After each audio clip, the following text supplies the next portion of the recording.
Fuck it, we'll do it live. We're live. How are you doing? How are you, Rebecca? I'm good, yes. I'm fine and dandy, ready to party. Hell yeah, you are. In Blackpool. Yeah, so for anyone who is interested, so if you want to put the mic just where mine is, so we're on a bit of a tight schedule today. I'm very busy with work. Becca's got a very busy day. We missed Halloween, I'm afraid, but The Simpsons puts out Treehouse of Horror in November, so why can't we? This is the last episode of our spooky season we're going to get into today. We're going to talk about Utumno, Angband, and the concept of hell itself. Spooky. And if you're joining us for the first time, I'm Chris. This is my wife, Rebecca. Do you want to say hello? Hello. We have a Tolkien podcast, which you're listening to right now, which is amazing if you've learned how to work Spotify or Apple without being able to fucking read. And we talk about Tolkien in a very relaxed, broken down way. I introduce some of the more concept pieces of lore as if we're in the pub talking to each other. Even though currently I have to be on theme and drink tea out of a pumpkin mug. Yes. We're recording this in the middle of the day during my, I'm taking lunch from work because it's a bit of a hectic schedule. Now, just to keep it all a bit light, before we get into the gruesome stuff, have you watched any of the TikToks I sent you this morning? No. Okay, great. I've got a good joke for you then. What's better than eating a mandarin? Eating a mander out. Do you want me to tell my joke? Oh, go on. Yeah, go on. You got a joke. Why don't... Oh, I think I've already done this one, haven't I? I've already done it. On the podcast? Tastes like sheet. No, you've just ruined the fucking punchline, but I've not heard the joke. Do you want to carry on? I'm not even going to fix that with editing. Why do monsters not eat ghosts? Oh, I don't know why. Because they taste like sheet. Well, yours was more on brand. It was more on brand. Right, okay, I'm doing exactly what I was going to criticise people for. Today we're going to talk about Angband, Utumno, the two fortresses of Morgoth in Middle-earth and Beleriand at the beginning of the world and in the First Age. However, whilst doing my research for this, what really, really annoyed me is I saw a 17-minute video by one, I'm not going to name him, but quite a well-known YouTuber in the Tolkien. And his name rhymes with Schmushmotion. No, he's a well-known YouTuber within the realms of Tolkien. And I saw a 17-minute video on Utumno, and I was like, get in. There's not a great deal of information about it. And I will fully admit today, some of it is a little bit extra that will give it flavour. But I was like, okay, great. It was 5 minutes of content with 12 minutes of describing the events around it, about like how there was a war at the beginning for the safety of the elves and stuff like that. So I was watching it and I was like, you motherfucker, you have got the same amount of information. I'm not learning anything new here. You've reeled me in with a Utumno, and you're talking about something completely different. You motherfucker. So did you triple, quadruple time the video then? I just clicked off it. I was like, you bitch. I felt like Dennis Reynolds. I was like, always the nuclear option. I will cut you into a million little pieces and display you in a glass case, you bitch. Did you send him some of his friends' fingers in the post? No. Right. So we're going to talk about Utumno, which was the literal hell on earth. Angband, also literal hell on earth. Both built very deep underground. Angband less so, but spooky. But we're also going to talk about hell itself. So I'm going to start by setting the tone for what we're going to talk about today, right?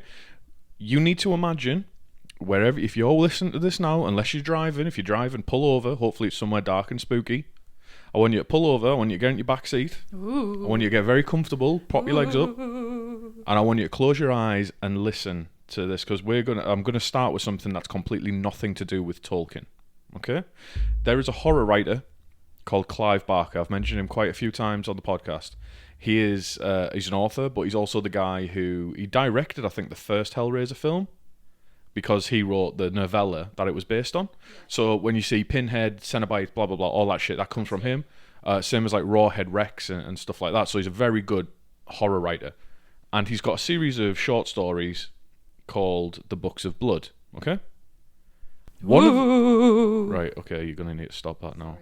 One of these Books of Blood is called, the short story is called Down Satan.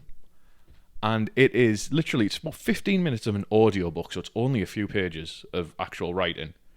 But it is about a billionaire who becomes very disillusioned with the world and tries to find his faith again by tempting Satan. His plan is that if he puts his immortal soul in danger, God will rescue him. And he thinks, I can do this by summoning Satan, and God will step in and sweep me from his arms. So to summon Satan, this man decides to build a literal hell on earth. It's about the size of 12 cathedrals, so it's nowhere near the size of Utumno, which we're going to talk about. But I want to set the tone by what a potential hell on earth could look like, and I wanted to go a bit spooky with it. So let me read, right? This comes from the Books of Blood, from Down Satan. The finished designs owed something to Descartes and to Dante, and something more to Freud and Krafft Ebing. But there was also much there that no mind had conceived of before, or at least ever dared set to paper. A site in North Africa was chosen, and work on Gregorius's new hell began. Everything about the project broke the records. Its foundations were vaster, its walls thicker, its plumbing more elaborate than any edifice hitherto attempted. The finished building was the size of half a dozen cathedrals, and boasted every facility the angel of the pit could desire. Fires burned behind its walls, so that to walk in many of its corridors was almost unendurable agony. The rooms off those corridors were fitted with every imaginable device of persecution. The needle, the rack, the dark. That the genius of Satan's torturers be given fair employ. There were ovens large enough to cremate families, pools deep enough to drown generations. There are then, he goes on to describe descriptions of roiling excrement baths and rooms so cold that they would freeze the piss in your bladder. So that is what I want you to imagine today when we're talking about Utumno and Angband. This is literal hell on earth. It's the marshalling place and it's the chief citadels of evil in the world. But to give it a much more human view, I wanted to set the scene of what a hell on earth might look like. Because a lot of the time, I think people just think, ooh, big, scary, dark, gothic. But it is... No, even being in, like, North Africa, you're very close to the equator. Very, very, very hot. Yep. For someone who's British... That is hell. Oof. That is hell. Yeah, being somewhere hot. We would never stop complaining. So, Utumno. This was the first of Morgoth's strongholds and the greatest. Although Angband is the much more well-known name. Everybody seems to know Angband. Not a great many people know Utumno. But that's just where the real G's come in. Although after listening to this episode, you'll know as much as the rest of us, which is nice. And the creation of Utumno is what is responsible for that region of the world being called the Northern Wastes. So if you see you can look at any of the maps we've got in my office, right in, actually the one over there near Anduril is probably better, right there at the top of the world there's the Northern Mountains. Behind that, they go east to west, so you've got, see the Misty Mountains go north to south, and then the Ered Luin goes north to south as well, but then you've got the Iron Hills that go across. It's pretty much them. Pretty much everything past that is called the Northern Wastes, and that's because, right in the beginning, do you remember... Before the trees, the world was lit by 2 lamps. Yeah. And Morgoth he fled the world for a bit, and then when everything was nice at Almarin, when the world was perfect, he came back, and then beyond the light of the northern lamp, which was Iluin, I think. I'll fact check myself in a minute. He was beyond the light of Iluin, and he started to delve deep north behind the mountains. And from there, his sickness spread into the world, and that's why it's called the Northern Wastes, because that's where he used to have his base. And the headline is, just like the dwarves would do with Khazad-dûm, he delved greedily and deep, and he filled Utumno with deep pits full of fire and fallen iron ore and monsters. And these monsters are the ones we've talked about before during the Spring of Arda. Do you know when everything was asleep just before the Spring of Arda? Yeah. Why do you have to play footsie with me while you're talking about going in deep? That's just nice. And saying it in a sexy voice. Sexy. So We're talking about hell here. Yeah, it was full of deep pits, full of fire, and I'm a bit of a goth. We can't make hell sexy. The deep pits full. I have seen a big titty devil more than I've seen a scary devil. So don't you say hell's not sexy. In fact, the more sex you have, the more to hell you go. Allegedly. Maybe, if you're Catholic. Anyway, the monsters that were in Utumno were the twisted versions of animals that were created during the Spring of Arda. And you know, I've brought this up before, but Tolkien seemed to have fucking mad beef with rhinos and elephants. And given the line of the description I'm about to read, concerning Utumno, there's a good quote from the Silmarillion that describes these events.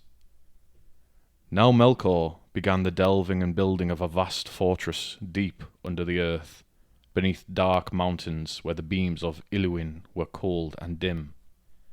That stronghold was named Utumno. And though the Valar knew naught of it as yet, none the less the evil of Melkor and the blight of his hatred flowed out thence, and the spring of Arda was marred. Green things fell sick and rotted. Rivers were choked with weeds and slime, and fens were made, rank and poisonous, the breeding place of flies. And forests grew dark and perilous, the haunts of fear, and beasts became monsters of horn and ivory that dyed the earth with blood. So, what do you think of that? How does that sound? I think it reminds me of War of the World. Sorry, say that again. War of the Worlds. You think it reminds you of War of the World? The fact that, so this is like Jeff Wayne, War of the World-ish. Yeah. Am I going forwards or backwards? Just bring the mic closer to your fucking face. You went. I was trying You to. did different I was directions. trying to non-verbally tell you to bring the mic closer to your face. Go on, sorry, carry on. It's like War of the World. So, the War of the Worlds book. Yeah. And Jeff Wayne's version. Mm-hmm. Just like the creeping weeds. Like, yeah, it just reminds me of that.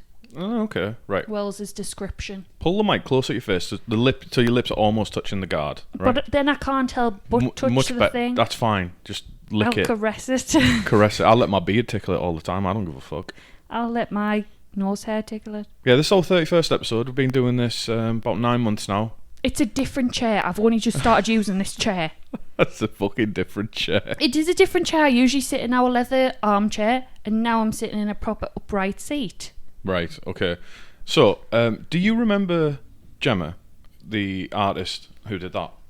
Yes. So, she's recently done a Middle-earth map print. I think I showed you, didn't I? Yes. Where she'd done that, right? So, she started to sell that. So, I got to thinking, and I messaged her, and I said, what's the biggest size of paper? I didn't exactly say it like that, but she understood what I meant when I said, what's big? Yeah. And apparently there is a piece of paper called A1, okay? Yeah. So, It would make sense. yes, my plan is to commission, with Gemma, a composite map. Do you know, I've always said I always want a composite map of Middle-earth and Beleriand Yes. and that, and I can't find a good one, right? So I was thinking I'd commission Gemma to do it and we'd work on it together, right? So I want to do a map. I want to have a map of Middle-earth as we know it. I want Beleriand as in the first age and Numenor as in the second age. But that would give us a very good opportunity to do something that hasn't really been done before. And do you know what that is? I'm not sure.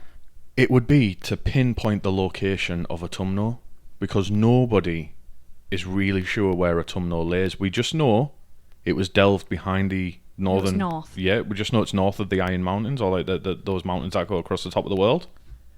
Nobody really knows. Angband is a little bit easier to pin down, because it's towards the northwest, because it was the vanguard, it was the first citadel to protect Utumno if the Valar ever attacked again. Yeah. But Utumno, we don't know where. So I was saying to Gemma, like, that would be one of the things I would love to do, is to do it. And unfortunately, it wouldn't be as easy a ride as the first piece of art we got from her, where I was like, oh, here's some books I like, and this is what I use for the research, and dwarves, mint. So is this my time to tell you that I've commissioned a sculpture of Larry Lamb nude. Oh, I'd love that. But no money is exchanged hands. You have just told me about this on the podcast. Where is this going? On your wall? I don't know. It maybe is our wall. I don't know how big A1 is. Oh, right, okay. I mean, I never stop you with your ideas. I might just give my opinion and then you just ignore it. But, well, yeah. anyway, the point being... It sounds fun. It does, doesn't it? The point being, no money's exchanged hands. Don't worry, it's not that yet. But the idea being, that would be a perfect time to do it because nobody knows where Utumno is. And all we know, it's in the north. But we can make a fair guess that it's kind of like central north. I don't think it's going to be as far away as the northeast of Middle Earth. I think in the middle, between like true north of Middle Earth. It's going to be Yorkshire.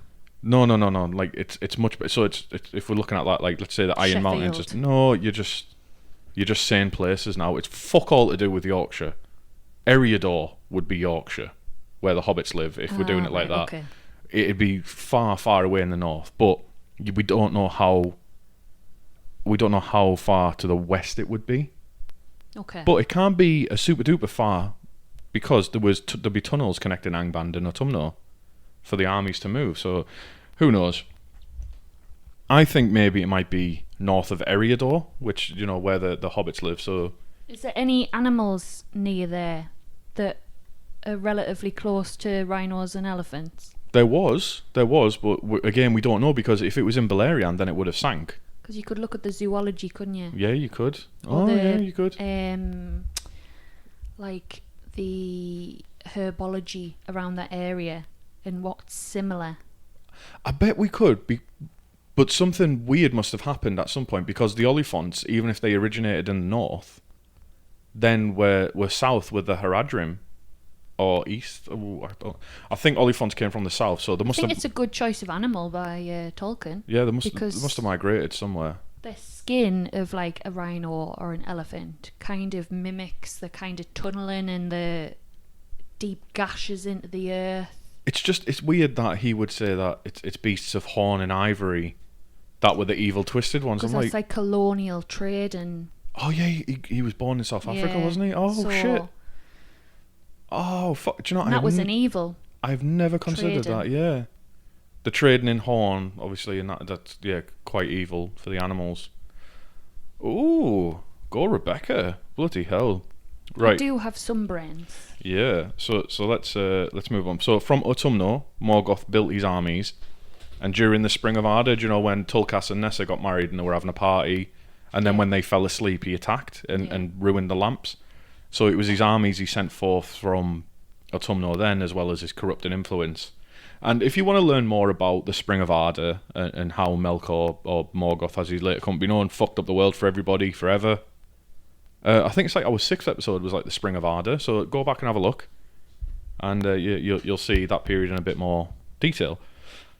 But the result of this was the 2 lamps were broken. Yeah. And the world, again, Dark. was plunged back into the darkness. The dark. And Arda was changed forever. And unfortunately, it will never again be that perfect. It won't again be that perfect place of peace that the Valar had made and envisioned.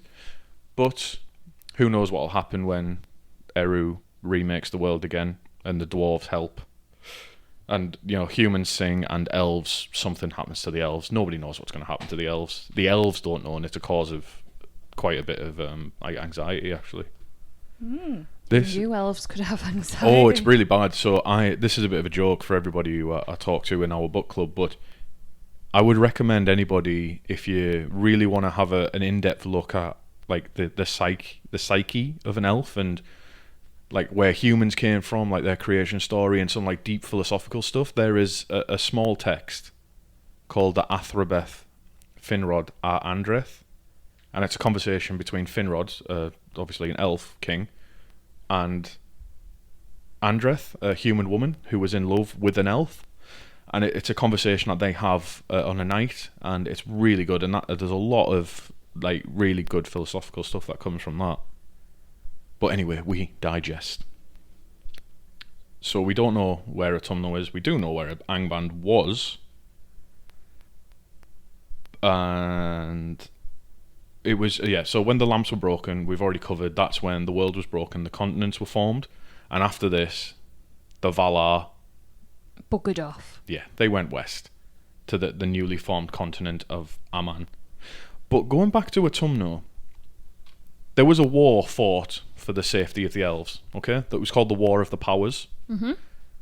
And the elves, the earliest elves, so Círdan and a couple of, like, some of the Vanyar and Noldor who were in Aman, they would have seen this, but only from a great distance, because they remember that all they could see was lights in the sky and fire in the north. Yeah.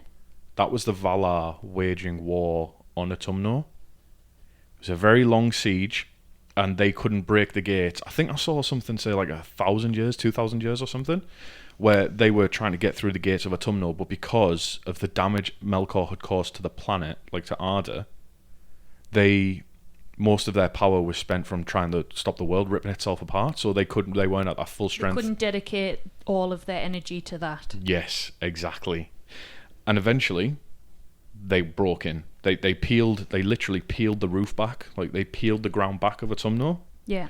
And Tulkas, the hardest lad in the Valar, went down into the deepest pits where Morgoth was hiding, and he chucked him in the chain Angaino, which obviously is a chain that binds him, and he was taken to stand trial, and then from there he was chucked into Mandos, the halls of Mandos, where he couldn't escape for 3 long ages, which I think was in about another 2,000 years ish. But that's where Morgoth went. So the Valar destroyed what they could and just went about their business, okay? But what they didn't know was that he had delved Utumno so deep, and there were horrors in there so much, that they didn't find everything. And they like crept out. They just left, yeah, and the evil things were there. They hid and they waited, and they were cruel to each other. And as I mentioned, it's for the sake of the elves that this was happened. But one of the things that they didn't find, if you go down this origin story, is they didn't find the torture rooms where the elves were turned into orcs. Dun, dun, Yeah, because we know that elves were kidnapped at the beginning, right, from Cuivainen, and they still tell stories of the darkness in the woods about Cuivainen, and that's why they were scared of Oromir the Hunter when he first came to them, because, you know, so it's by these subtle and cruel arts that the bit I read about from Clive Barker at the beginning, that makes me think that the slow and cruel arts he used to turn elves into orcs, okay, was like rooms like that. Yeah. You know, to torture all the goodness out of them. But one of the things the Valar didn't discover, which is probably the most terrifying creatures that Morgoth had on offer, was the Balrogs. Dun, dun, dun. The demonic, fallen Ainur of flame, who had hearts of darkness and cruel whips. And I think that while he was gone, Sauron was out and about. He was shitting his pants, didn't dare go anywhere. The Balrogs will have been running the show day to day, I imagine. Like, they were the biggest. It's like prison rules. They were the biggest ones around, the cruelest ones. So while Dad's gone, they'd rule with an iron fist. Yeah. And I'm also going to throw this out there as well, right? Do you know where I think was in Utumno that wasn't discovered by the Valar? The Nameless Things. I think they were there. I think that if they were going to originate anywhere, the Nameless Things would be in Utumno. And I'll tell you for why. The Nameless Things are first encountered by the Fellowship outside the walls of Moria, outside the gates of Moria, right? Yeah. Then when Gandalf falls into the pits over the bridge of Khazad-dûm, he and the Balrog run, like they're fighting and running for days and days and days. And Gandalf says that he encountered nameless things that gnaw at the roots of the world, that live under the mountains. So it's been about 6,000 years, much longer, since Utumno was unroofed, but 6,000 years-ish from the first age. I think in that time, these deepest, darkest corners that gnaw at the roots of the world, they will have tunnelled right the way from the far north, all the way down the spine of the Misty Mountains, to where Gandalf was encountering them. Yeah. And in fact, we encountered them earlier than that, because in The Hobbit, when Bilbo is like talking to Gollum, they're right under the Misty Mountains. Yeah. There's a passage to something to the effect that there is blind creatures in the dark down there that are like gnawing at the world and chewing around and stuff. So that there's some reference to them a long time previously. But I think if they're going to have an origin in world, that the nameless things would be horrors that Morgoth shut into a deep dark pit, and that when they were left to fester for that long, they just tunneled out and they were into the world, and they eschewed light. They didn't want it. They just went under the mountains and have been there ever since. Like hungry rats. Yeah. Because, the Valar, they didn't discover everything. We've already mentioned that like 2 or 3 times now. So that means they would have been left alone in kind of like relative safety. Yeah. Because if they're like, if even evil things don't want to go near you because of how unsettling and eldritch you are, I think you're like, as long as you're left alone. So yeah, that's me staking my claim that I think. You could get even worse, though. You could get mad with hunger. Yes, yeah, exactly. Hunger could drive mad them. Mad with lust for things. Exactly. Like, so yeah, that's me. So that's pretty much it for Utumno, but obviously we're still not done. So Morgoth is in the pen. He gets his teardrop tattoo on his eye. He gets his spiderweb tattoo on his elbow. Right. He joins a couple of gangs in Mandos, and then when he gets out, he's like, I'm institutionalized, but I ain't going back to the pen. So just like a lot of criminals, Morgoth falls into recidivism. He commits crime again when he's released. And we're skipping over this massively. He kills the trees, flees back to Middle-earth, and when he gets back, he abandons Utumno. It's done. It's gone. Can't do it anymore. Start a new one. It's unroofed. No, well, he's already started a new one. He goes to his second place, which is the more famous. He takes up residence in Angband. And Angband means Iron Hell. I just always think of something else. Angbang. Yeah. Yeah, there's a... fuck, I'm sorry, Anuli. There's a lass I know in the book club. She's from fucking Finland, I think. I'm pretty sure it's Finland. Anyway, she's a degenerate Angbanger. So there is a name for those people who think Sauron and Morgoth are gay and sexy. That's not what I was kind of going for. It was just that it always kind of makes me think of gangbang. Gangbang, not Angbang. No, not Angbang. Is Angbang a thing? Well, I've just said it is, yeah. There's a certain degenerate subset of the Tolkien fandom who, I think the term is shipping. They ship Morgoth and Sauron together. And I remember when I was doing research for our Dark Side of the Fandom, do you know, the erotic stories one? Yeah, that was fun. Oh yeah, it was. We'll do another one, yeah. There was one that was really fucking dark, and it was about Morgoth teaching Sauron how to torture an elf. And it ended with them fucking while like Sauron was obviously taking it, and he had his hand wrapped round an elf's heart, and as like he crushed it. While the elf was obviously still alive up until that point. It was really fucking dark. So yeah, but anyway, these degenerate Angbangers are out there. But everyone's got their own group. Everyone's got their foibles. But yes, Sauron originally was the commander of Angband, and it was raised there on towards the western shore of Beleriand in the north as a shield in case the Valar ever attacked again, and it served as a fortress and an armory. And when Utumno was broken and Morgoth eventually comes back, Sauron... just before this, Sauron was probably one of the servants who hid in a very deep pit and escaped the Valar for this. Like, he was one of the ones who hid, just like the Balrogs, so that they weren't found. Yeah. And then when Morgoth returned to Angband, he needed to make some changes about the place. So he raised the 3 peaks called Thangorodrim, which we've talked about before, right? Yeah. And these mountains... Now, I thought I was such a clever bastard. I was having a discussion a few months ago, right? And I was like, do you know what? Thangorodrim's always spewing smoke. I think it's a good theory that Morgoth used them as chimneys, and it was made from delving the pits, and it was just heaps of slag. Anyway, it turns out it's not a theory. That is actually what they are. And I just completely forgot that I'd read about it.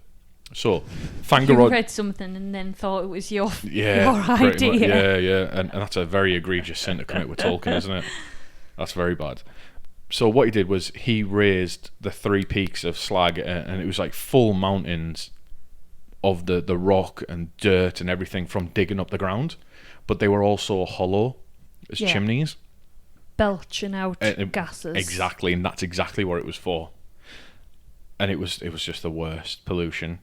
And I've got a good description of Angband from the Silmarillion, if you'd care to hear it.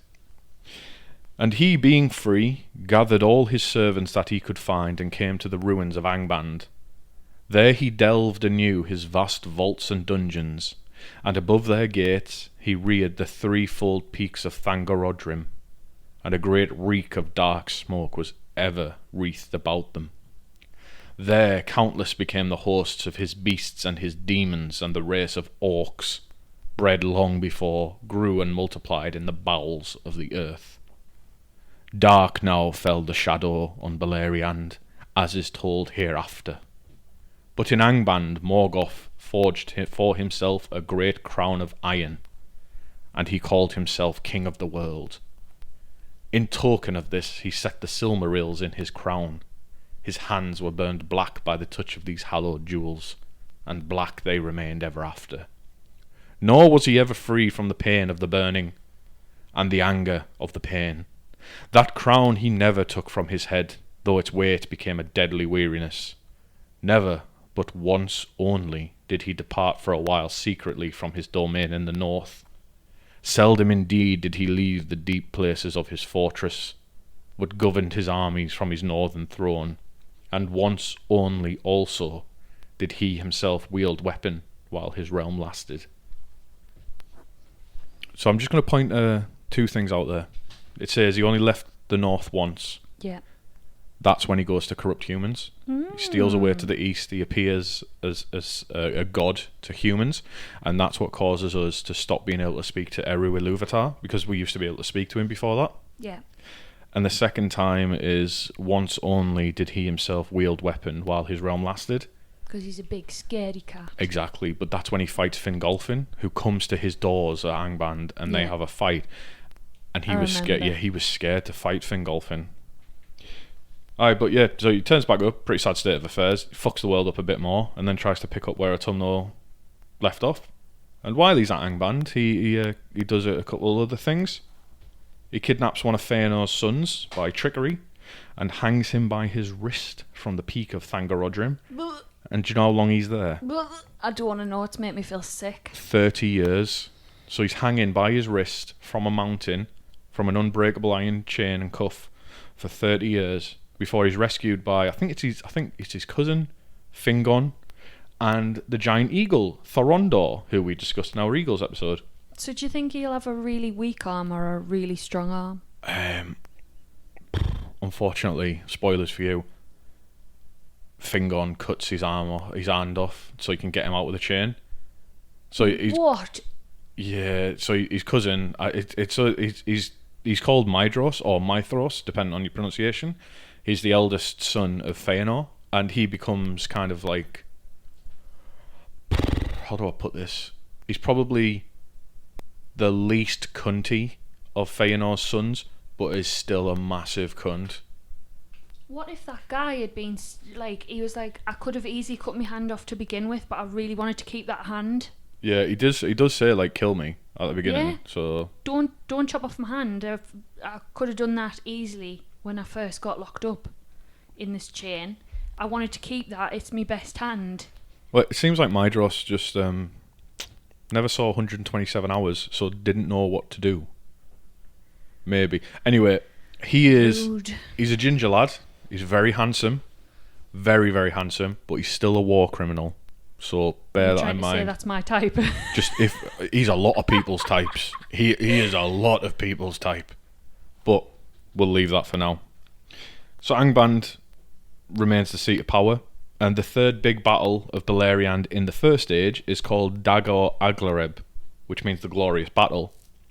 And what happens here is Morgoth gets too big for his boots, and he overextends his forces, and he sends pretty much everyone out of Angband to fuck up the elves.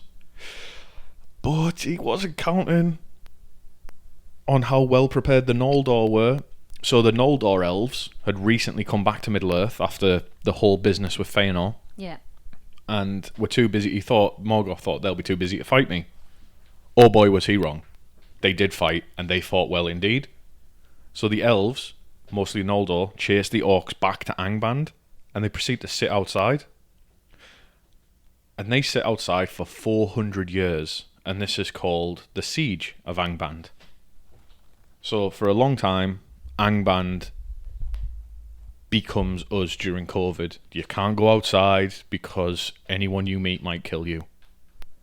And the siege is broken after 400 years when Morgoth gets fed up. And suddenly, from Thangorodrim comes forth lava. He sends spurts of lava out through. And it messes up the land, and it spits a choking dust into the air from burning everything. Yeah. And this causes so much damage that it changes the name of a place. The plains outside of Angband used to be called Ardgallen, which means green region in Sindarin. But after this, they become known as Anfauglif, which means by gasping dust. So it's pretty fucking bad. Harsh. So it goes from a meadow to a charred and burnt desert, essentially. Like rolling hills and meadows to a charred desert. Yeah. And it's at this battle, I think, did I mention the name of the battle? I think the Battle of Sudden Flame, which is the Dagor Bragollach, I think. Yeah, you did mention it. Did it? Oh, okay, right. Yeah, there was another one, which was Dagor Aglareb, which was the glorious battle, which causes the Siege of Angband. Then the Siege of Angband is broken by the Dagor Bragollach, which is the Bragollach, which is the Battle of Sudden Flame. And it's the Battle of the Bragollach where Glaurung the dragon emerges fully grown and leading a huge army of orcs. He comes from Angband and really messes shit up. And you know, that is pretty much the history of Angband and Utumno. There's only a couple more things to really kind of wrap off that they're mentioned again. So this is until the end of the first age. There's Thangorodrim eventually gets broken. And that gets broken when Ancalagon the Black falls on the mountains, when Erendil kills him. And Ancalagon the Black, biggest dragon to have ever lived, absolutely 100-weight chonker. Just big chonky lad, likes a chippy tea. Again, go back and listen to our episode on dragons if you want to know more about him. It's not much to know. Possibly, he either... There's a debate, right, about whether he was so big he actually broke the mountains, or it's more of, like, interpreted... Like, he you know, like... Is it a metaphor? Might be like he was broken upon the mountainside, you know, kind of like... But I choose to think that he was just that big, because it's easier to think. That's really the only debate for Ancalagon, to be honest. Then after that, there's the tale of Angband in Beren and Luthien, which is where they have to sneak into it to steal a Silmaril from the crown of Morgoth. And I was having a look through this morning, and that cheeky bastard, J.R. Tolkien, when Beren is cutting a Silmaril from Morgoth's crown, the knife snaps, and Tolkien says it was the treacherous smith in Nogrod. I was like, the fuck? Like, how the fuck's that a dwarf's fault? Like, what? It's a man, Beren, with his elf wife, using a knife he took from another elf. So, like, how the fuck's that the dwarf's fault? And Beren got greedy. A poor workman blames his tools. Yeah, exactly. And we discussed vampires and werewolves the other week, right? But this is they both get into Angband by disguising themselves as a vampire and a werewolf. And there's a description of the court being full of monsters. And there's a line in the verse where it says that there was adders and wolves about the throne that have all been put to sleep. So if it's funny how the same sort of animal characters depictions turn up in a lot of hells. Well, yeah, the serpent, the serpent in the Bible is probably the main one. And then, Luthien puts them all to sleep. And that's pretty much like the last description we get of Angband. So, for anyone listening, that is all the lore about Utumno and Angband, pretty much. Dare start talking about language. The language will come, but we've got a little other bit to talk about first. So I read a very interesting paper. We're going to look at some other mentions of hell and like less than ideal afterlives within Tolkien's work. Yeah. And there's a paper called The Halls of Waiting, Death and Afterlife in Middle-earth by Charles Wilson. And it appeared in Journal of the Fantastic and the Arts, Volume 9, in the Tolkien issue, which was released in 1998. And it talks about the different depictions of various afterlives. So we know that Utumno and Angband essentially they are hell on earth, right? Yeah. That's pretty much what we've got. But Morgoth is banished to the void after the War of Wrath. So is the void actual hell? Well, that's what we're going to have a look at, because some of the earliest depictions of hell that I could dig out were, it's not a place of like fire and brimstone. The idea of hell, and I think this came from it was an Augustine writing. It was being cut off from God completely. Yeah. It was being cut off from God's love and light. And I mentioned to you, there's a book I absolutely love called The Scarlet Gospels, and that's written by Clive Barker. And in that book, Lucifer purposefully kills himself, and he makes a machine to keep himself dead, because it's the only way he can stay in eternal slumber, because the punishment of being made to rule over hell in this pit of emptiness and despair and being cut off from his creator's love and light drove him almost to insanity. It was unbearable. Like, he was his favourite son and he fell, and so he chose to kill himself. And this machine, like, it jams spears into him like all over, and that is the only thing that can keep him dead. Yeah. Because as soon as the spears are removed, he wakes back up again. He's fucking furious. But it's the idea, like, one of the oldest versions of hell is being cut off from God's light. And I think that's very much present in here, because we see that the void is reserved for the worst. Sauron, Morgoth, maybe the Nazgul, maybe Saruman. So I'm going to read a little bit from this paper, right? The frightening emptiness and isolation is the terror which would seem to await those who practice evil and turn to the Dark Lord. Gandalf makes this very clear in his stern command to Morgul when he confronts the chief of the Nazgul at the gates of Gondor.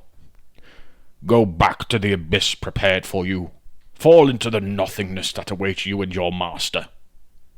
These words confirm that Sauron and his servants are condemned to nothingness and an emptiness reminiscent of the early and Christian idea that evil is the absence of good, and the worst torment of those suffering in hell is the absence of and separation from the holy presence of God. Saruman likewise suffers this end, as after his death we are told that the spirit rising from his shrunken body is dissipated by a wind from the west, and with a sigh dissolved into nothing.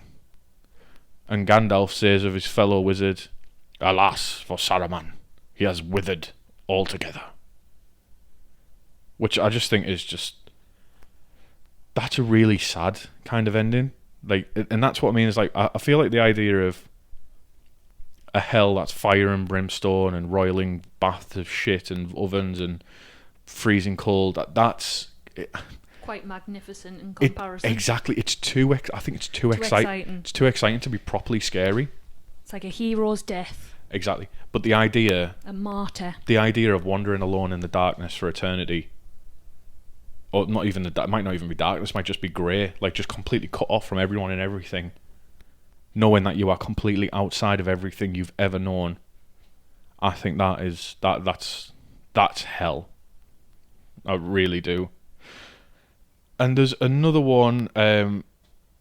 So from this next, same paper, but there's another one where it talks about Nazgul, the ring bearers, and false immortality.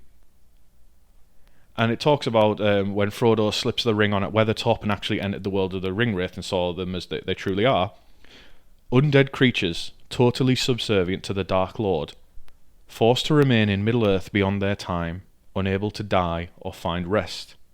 In this terrible state, they share in the evil essence of their master and know the searing emptiness caused by his separation from the One, reflected in their dreadful cry which freezes the blood of so many characters in the story.